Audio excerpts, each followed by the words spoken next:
नमस्कार दोस्तों, रम्या क्लासेज में आप सभी लोगों का स्वागत है। रम्या क्लासेज 2026 ये हमारे चैनल का नाम है। @रम्या क्लासेज 2026 ये मेरी इंस्टाग्राम आईडी है। रम्या क्लासेज ये फेसबुक आईडी, ये मेरा इंक्वायरी नंबर है, ये व्हाट्सअप नंबर है, यही टेलीग्राम नंबर भी है। चलिए, ये सामाजिक विषय की सीरीज है, शुरू करते हैं। गाय की कौन सी नस्ल दुकाजी उद्देश्य की है? दुकाजी उद्देश्य की नस्ल की जो गाय हैं वो पाली जाती हैं। तो कौन सी है इनमें से? ये सारी हैं। ये सारे इसी उद्देश्य के लिए हैं कि दूध उत्पादन जो है बढ़ाया जा सके और उसके प्रोडक्ट्स जो हैं वो ज़्यादा मात्रा में बेचे जा सकें। इनमें से लेकिन थार पारकर जो है ये मुख्य है, दुकाजी उद्देश्य के लिए है। ठीक है, आपको ये याद रखना है। आपको ये भी याद रखना है कि जो ये थार पारकर दूध मतलब गाय की नस्ल है, ये राजस्थान में मुख्य रूप से पाई जाती है और यहीं ये सर्वाइव भी कर पाती है। और राजस्थान में भी कहाँ मिलती है? जोधपुर और जैसलमेर में। कहाँ मिलती है? जोधपुर और जैसलमेर में। क्वेश्चन क्या है? राजपूत पेंटिंग के लेखक हैं। तो आपको याद रखना है राजपूत पेंटिंग होती क्या है। राजपूत पेंटिंग जो किताब है उसमें क्या है? तो इसमें क्या है? श्रृंगारिक चित्रण किया गया, मतलब श्रृंगार करने का जो चीज़ें होती हैं वो उन सब का इसमें वर्णन किया गया है। ठीक है, और ये लिखी कब गई थी? ये 1916 में लिखी गई थी। किसके तरह लिखी गई थी? आनंद के कुमार स्वामी के तरह। क्वेश्चन देखते हैं क्या है? हिंदुस्तानी संगीत में श्रुतियों की कुल कितनी संख्या मानी गई है? तो आपको याद रखना है हिंदुस्तानी संगीत में श्रुतियों की संख्या 22 मानी गई है। ठीक है, सप्तक कितने हैं? 7 और कहरवा कितने हैं? 8। ठीक है, चलिए 4 नंबर क्वेश्चन देखते हैं। ज्यामिति डिजाइन कहते हैं। तो आपको याद रखना है ज्यामिति डिजाइन जो है वो किसे कहते हैं? जैसे ज्यामिति क्या है? वृत्त है, वर्ग है, आयत भुज है, षष्ठभुज है, त्रिभुज है, ये सारी क्या है? ये सब ज्यामिति डिजाइन है। ठीक है, रेखा है मतलब लाइंस, ये सारी चीज़ें क्या है? ये सारी चीज़ें ज्यामिति डिजाइन के अंतर्गत आती हैं। ठीक है, अब होता क्या है इसमें? होता ये है, इन आकृतियों के अंदर जो बनी आकृति होती हैं उसे ज्यामिति डिजाइन बोलते हैं। ठीक है, तो इसका ऑप्शन क्या हो जाएगा? ए वाला ऑप्शन जो है वो सही होगा। ठीक है, आगे देखिए क्या है 5 नंबर क्वेश्चन।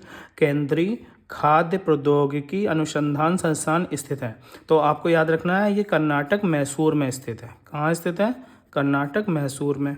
ठीक है, और ये कब बनाया गया? 1950 में बनाया गया। शुरुआत कब की गई? 1952 में करी गई। तो आपको ये याद रखना है। चलिए, सामुदायिक विकास कार्यक्रम कब शुरू हुआ? तो आपको याद रखना है सामुदायिक विकास कार्यक्रम जो है वो 2 अक्टूबर 1952 में शुरू किया गया था। कब शुरू किया गया था? 2 अक्टूबर 1952 में। ठीक, और इसमें सुधार कब किया गया? इसमें सुधार किया गया 12 अप्रैल 2005 में। ठीक है, तो कौन सा ऑप्शन सही हो जाएगा? डी वाला ऑप्शन सही हो जाएगा। सामुदायिक विकास कार्यक्रम कब शुरू किया गया? 1952 में, 2 अक्टूबर 1952 में। 2 अक्टूबर 1952 में क्यों शुरू किया गया? क्योंकि इस दिन महात्मा गांधी जी की जयंती होती है। ठीक है, चलिए 7 नंबर क्वेश्चन देखते हैं।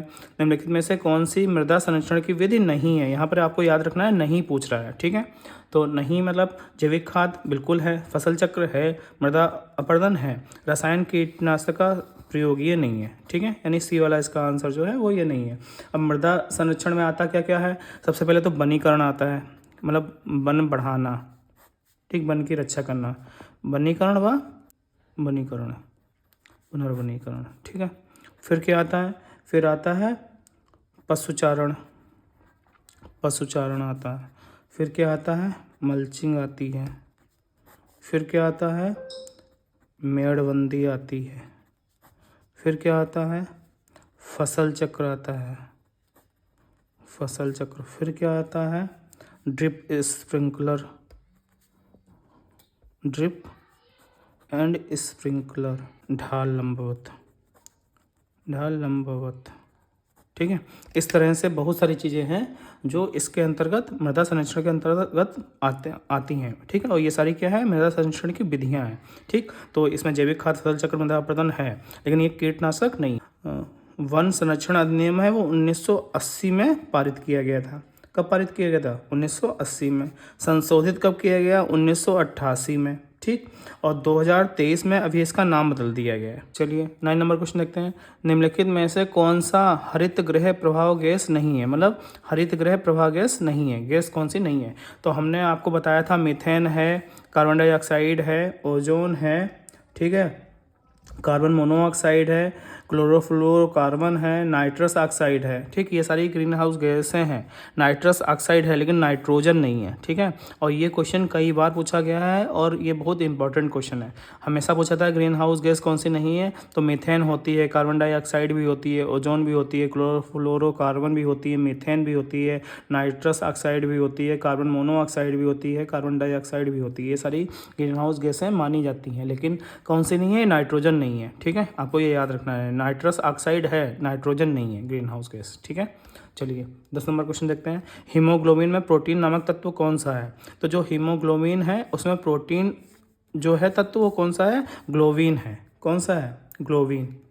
ठीक है, चलिए 11 नंबर क्वेश्चन देखते हैं। 11 नंबर क्वेश्चन क्या है?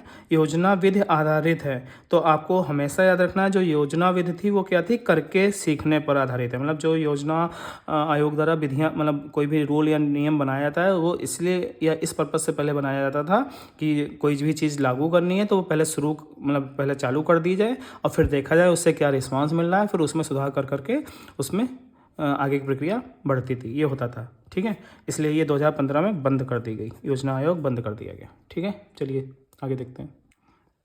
चलिए 12 नंबर क्वेश्चन देखते हैं क्या है। LSD के सेवन से होता है, तो सबसे पहले पता होना चाहिए LSD होता क्या है। LSD होता है लिसर्सिक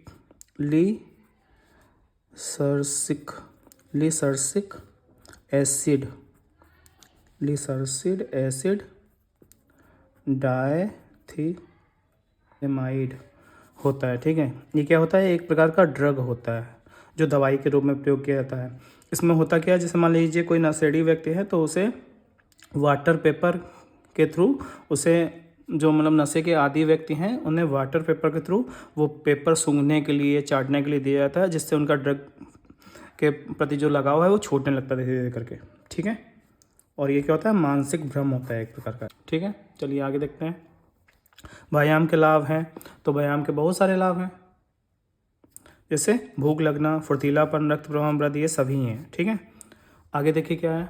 दालों में सबसे ज़्यादा क्या पाया जाता है? तो आपको हमेशा याद रखना है दालों से प्रोटीन मिलता है, और सबसे ज़्यादा प्रोटीन किससे मिलता है? सोयाबीन यानी न्यूट्रिला से मिलता है। ठीक है, आपको ये याद रखना है। तो दालों में सबसे ज़्यादा क्या पाया जाता है? प्रोटीन पाया जाता है।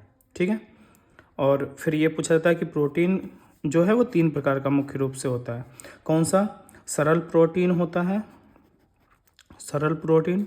फिर क्या होता है? संयुक्त प्रोटीन होता है, संयुक्त प्रोटीन। और फिर क्या होता है? व्युत्पन्न प्रोटीन होता है। ठीक है, व्युत्पन्न प्रोटीन, लेकिन ये नहीं, इससे शरीर में नुकसान होता है। ठीक है, आपको ये याद रखना है। एक चीज़ छूट गई है, प्रोटीन का नामकरण किसने किया था? तो प्रोटीन पहले है क्या? प्रोटीन एक प्रतिजैविक होता है। क्या होता है?